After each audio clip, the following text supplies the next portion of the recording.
বন্ধুরা আসসালামু আলাইকুম। তো সবাই কেমন আছে? আল্লাহর রহমতে সবাই ভালো আছে। সবাইকে নতুন একটা দিনের শুভেচ্ছা রইল। তো আমি আজকে রান্না করব শোল মাছ দিয়ে, গিয়ে লাউ দিয়ে রান্না করব। তো শোল মাছটাকে একটু ভেজে নিচ্ছি।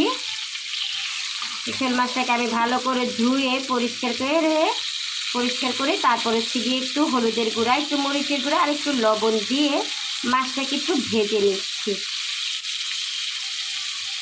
মাছটাকে আমি ভাজা হতে দিয়ে দিয়েছিলাম, তো মাছটা এপিট হয়ে এসেছে, তো আমি একটু উল্টিয়ে দিলাম। আর মাছটাকে আজকে অত ভাজবো না, আর গিয়ে আজকে শুধু লাউ রান্না করব শোল মাছ দিয়ে।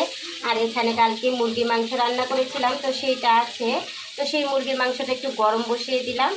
আর যেহেতু মেয়েরা মাছ খায়, সবজি কম খায় আর কি, মাছ সবজি ওরা একটু কমই খেতে চায়। বাচ্চারা না, ওরা তো মুরগি হলেই ওদের কিছু লাগে না আর কি। তো মুরগির তো কালকে রান্না করেছিলাম, সেটা ওইভাবেই রয়েছে, খাওয়া হয়নি, শুধু শুধু 1-2 টুকরা খাওয়া হয়েছে। তো চিন্তা করলাম যে মুরগির মাংসটা গরম করে নিই, আর এখানে লাউ দিয়ে আর শোল মাছ দিয়ে একটু রান্না করে নিই। তো শোল মাছটা ভাজা হোক, আর এখানে গিয়ে মুরগির তরকারিটা গরম হতে থাকো, আর আমি এ ফাঁকে একটু লাউটাকে ধুয়ে পরিষ্কার করে নিই। তো এখানে তো আমার মাছ ভাজা হচ্ছে আর মুরগির তরকারিটা গরম হচ্ছে। তো এখানে আমি ভালো করে ধুয়ে পরিষ্কার করে নিয়েছি গিয়ে লাউটা। তো লাউটাকে আমি মেখে রান্না করব, মেখে ঝেঁকে আর কি মশলা দিয়ে রান্না করব। তো আমি দিয়ে দিচ্ছি পেঁয়াজ কুচি, তারপর গিয়ে লাউটা সিদ্ধ হলে আমি বাঘার করে নিব। লাউ আমি এভাবে বাঘার করে রান্না করি, তো এইভাবেই আমার থেকে খেতে ভালো লাগে আর কি। তো দিয়ে দিলাম পেঁয়াজ কুচি, তো দিয়ে দিলাম পরিমাণ মতো একটু আদা রসুন বাটা, আর এখন দিয়ে দিব একটু হলুদের গুঁড়া, দিয়ে দিচ্ছি একটু মরিচের গুঁড়া, দিয়ে দিলাম একটু ধনিয়ার গুঁড়া, আর এখন দিয়ে দিলাম একটু ভাজা জিরার গুঁড়া, আর এখানে দিয়ে দিলাম আমার পরিমাণ মতো লবণ।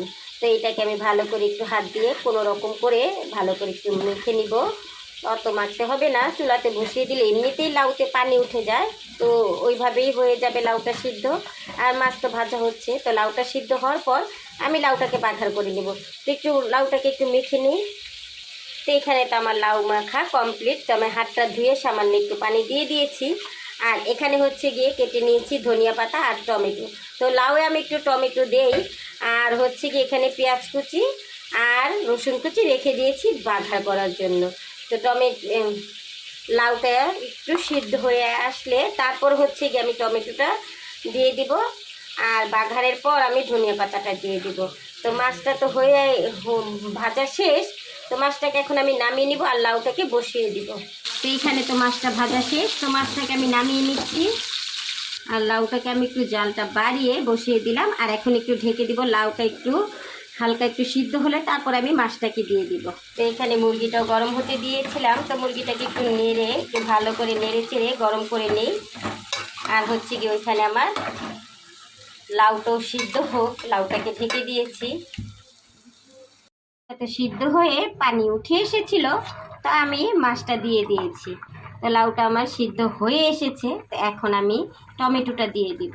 আর এখানে আমার মুরগির তরকারিটা গরম হয়ে গেছিলো, তো আমি কি করলাম, ভাতটা বসিয়ে দিয়েছি। তো ভাতটাও বলক চলে এসেছে। টমেটোটা দিয়ে আমি 2-1 মিনিট বসিয়ে রেখে তারপর গিয়ে বাঘার করে নিব। তো এখন আমি একটু ঢেকে দিই। এখন আমি লাউটাকে নামিয়ে নিব, তারপর গিয়ে পেঁয়াজ আর রসুন কুচি ভেজে আমি লাউটা বাঘার করে নেব। তো এখানে সেই মাছ ভাজার তেল, তো আমি আরেকটু তেল দিয়ে দিচ্ছি। তো এখানে আমি পেঁয়াজ আর রসুন কুচিটা দিয়ে দিলাম, তো এটা ভাজা হোক। আর এখানে আমি ভাতটাকে একটু নাড়া দিয়ে দিচ্ছি। তো ভাতটা আমার আর একটু হবে, তারপর গিয়ে আমি মাছটা ধরিয়ে নিব। তো রসুন পেঁয়াজটা তো আমার ভাজা শেষ, তো এখন আমি বাঘারটা তরকারিতে ঢেলে দিচ্ছি। তো বাঘার তো করা আমার শেষ, তো এখন আমি ধনিয়া পাতা দিয়ে দিচ্ছি। তো বন্ধুরা, যদি আপনাদের আমার রেসিপিগুলো একটু ভালো লেগে থাকে তাহলে, আর যদি ব্লগ আপনাদের একটু ছুঁয়ে বা আপনাদের যদি করতে পারে, তাহলে একটা কমেন্ট আর শেয়ার করে ছোট বোনের পাশে থাকবেন। বোন আপনাদের পাশে আছে, ইনশাআল্লাহ থাকবে সবসময়। তো আল্লাহ হাফেজ বন্ধুরা, দেখা হবে আমার পরবর্তী কোনো ব্লগে। আল্লাহ হাফেজ।